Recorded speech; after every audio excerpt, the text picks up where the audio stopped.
The most potent symbols of Allied determination to expel Iraqi forces from Kuwait and restore the legitimate government are the three American battleships, Iowa, Missouri, and Wisconsin. Built during World War II, they were mothballed in the 1950s, but have more recently been modernized and returned to service.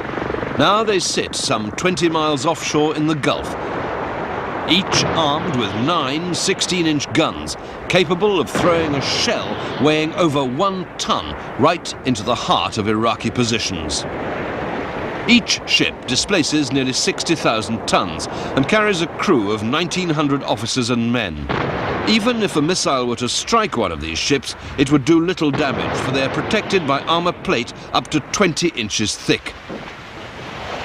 4 of their turrets have now been removed to make way for quadruple launchers for BGM-109 Tomahawk cruise missiles. These can carry nuclear or conventional high-explosive warheads, or a variety of runway cratering sub-munitions. The Tomahawk has a range of some 500 nautical miles, allowing them to hit targets deep inland with pinpoint accuracy. The Tomahawk missile is also carried by the US Navy's Los Angeles-class nuclear submarines, over 50 of which are now in service or being built.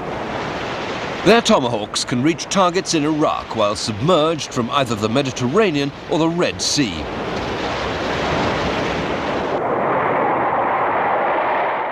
The Tomahawk missiles are launched by compressed air from the forward torpedo tubes.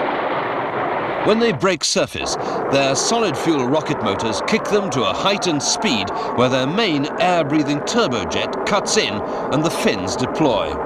An onboard computer constantly comparing the scene ahead with the programmed flight plan.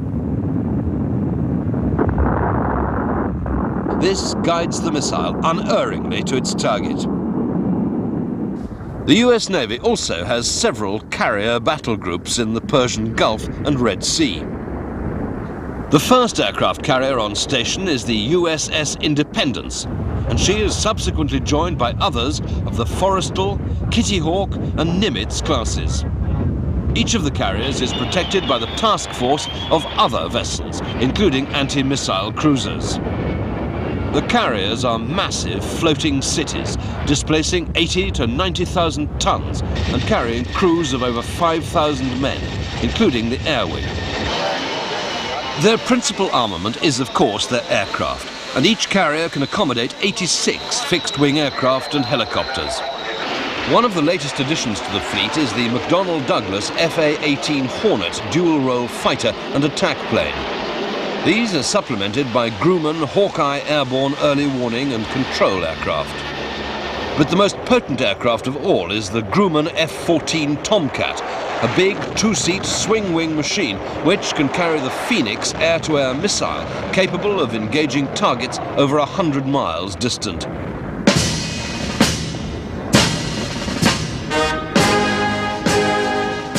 Over 130 warships from 28 nations are deployed in the Gulf. First, during the early months of the United Nations economic blockade following the Iraqi invasion of Kuwait, and latterly in the shooting war.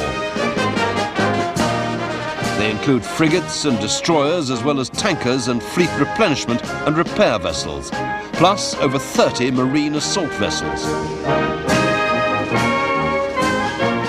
Among the most important types of warships deployed are the mine hunters, which use remotely piloted submersibles as well as conventional sweeping techniques to hunt down and destroy mines sown off the shores of Iraq and Kuwait.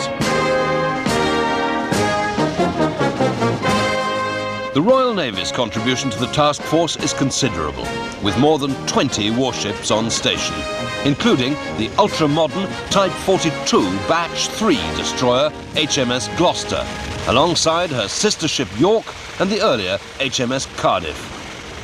The Type 42s were the first British warships to be fitted with gas turbine engines, giving them a speed of 30 knots, as well as reducing the number of crew members required to 300.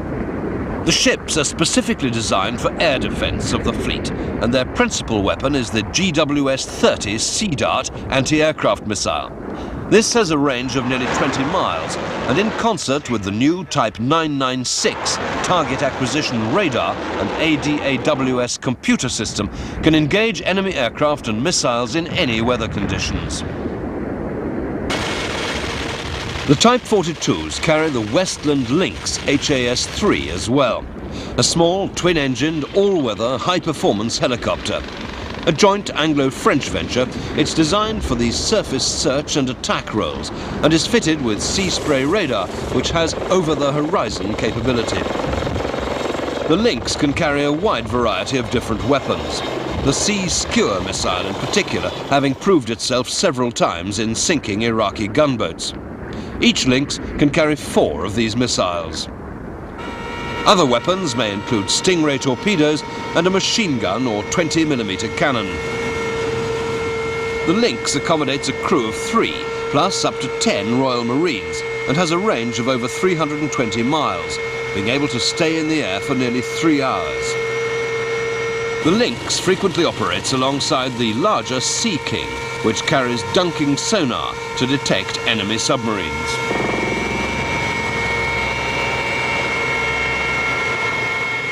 A great comfort to the crew, especially operating far out across the ocean, is that it can fly on only one engine, although maximum speed is reduced from 135 to 122 knots.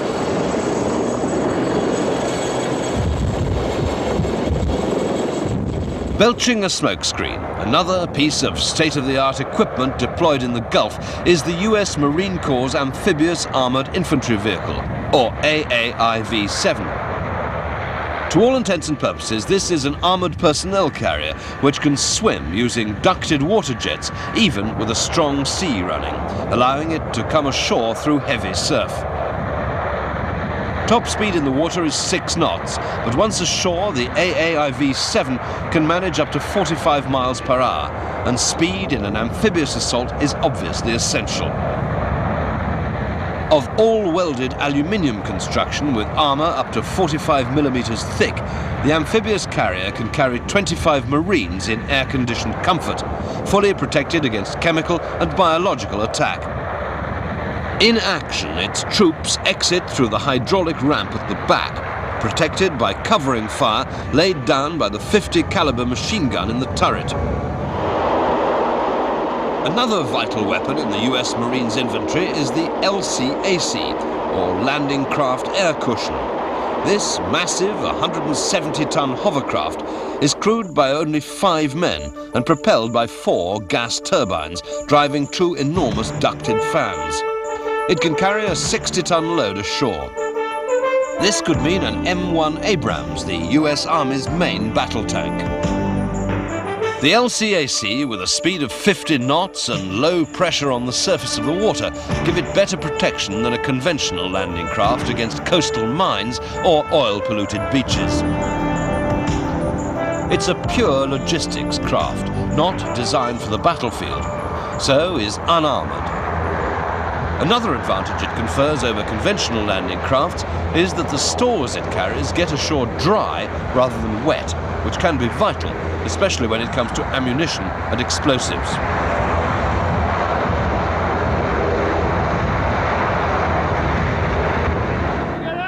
Firing anything up to 4 rounds a minute until the barrel becomes overheated, the Marines can get through a lot of ammunition with their 155mm M198 howitzers. This weapon, which is also used by the armies of several other countries, is a large gun weighing 7 tons and needing a crew of 10, but it can accurately lob a rocket-assisted shell nearly 20 miles. It has a hydro-pneumatic recoil system as well as a double muzzle brake to speed the rate of reloading. And as well as firing all standard 155mm NATO shells, can take the Copperhead laser homing anti-tank round. The standard US Marine tank is the A1 version of the M60, successor to the M48 pattern. It's of cast steel construction with torsion bar suspension for a smooth ride. It mounts the British 105mm L7 gun, the most famous tank gun in the world. The The US Marines also make extensive use of the Boeing Vertol CH-46 Sea Knight tactical transport helicopter. A versatile twin-engine machine capable of carrying up to 26 soldiers a distance of 230 miles, or a variety of stores slung under the fuselage. It has a top speed of 168 miles an hour. It can also be kitted out as a gunship, armed with machine guns or chain guns to give fire support to the infantry on the ground. The CH-46 is accompanied into action by one of the most famous helicopters of all time, the Bell AH-1 Huey Cobra. This is a dedicated ground attack machine carrying a multi-barreled minigun under the nose, plus unguided rockets or 8 TOW anti-tank missiles.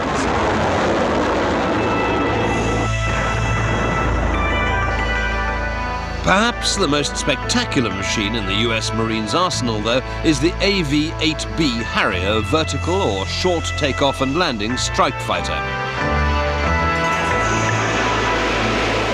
Nicknamed the Jump Jet, the Harrier, in its latest form, with composite fibre construction and larger wings, can carry bombs, rockets or missiles in the close ground support role, as well as Sidewinder air-to-air missiles for dogfighting.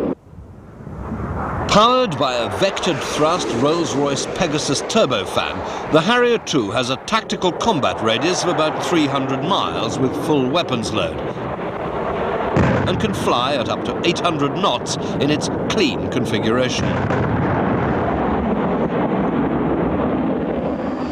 Far faster than the Harrier is the Sepicat Jaguar Supersonic Attack fighter bomber, another Anglo-French aeroplane.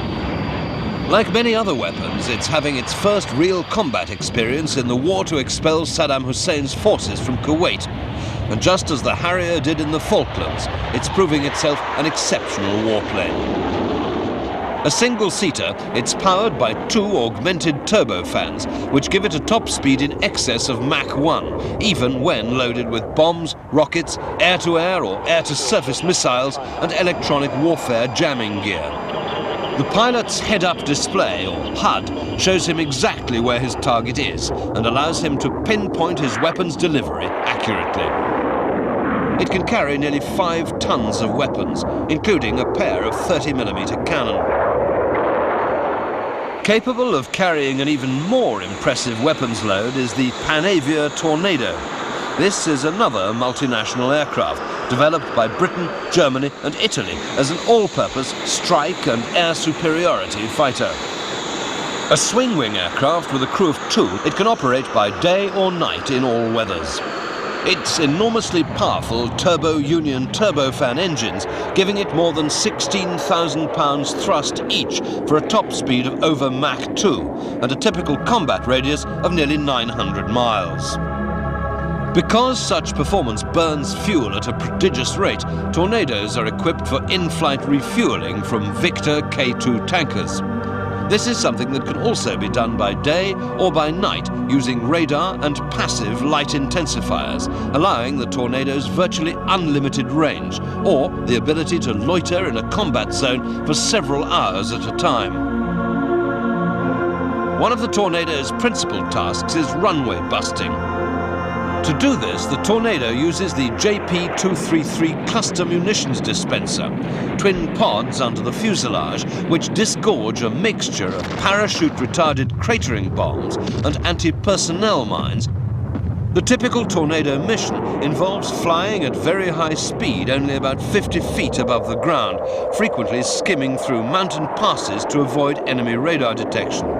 This is made possible by a combination of forward-looking and terrain-following radars, which feed the aircraft's computer with the information needed to operate its fly-by-wire controls faster and more accurately than a human pilot could manage.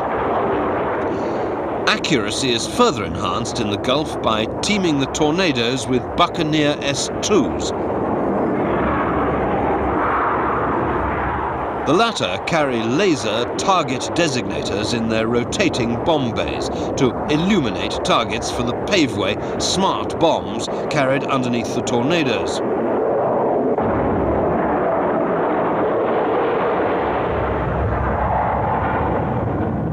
This system has proved itself incredibly accurate in hitting precise points on bridges or other difficult targets in Iraq and Kuwait.